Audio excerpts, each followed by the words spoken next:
से अखिया मिलल त प्यार हो गई।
लड़का कहलक एगो पगली हमारा प्यार में पागल रहेले।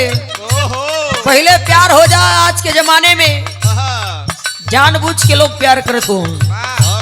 लड़का निमन घर के बात लड़की पटा लिया, पटा के यूज करत या। लड़का देखा था कि लड़की निमन घर के बात तो पहले इस्तेमाल, बाद में विश्वास।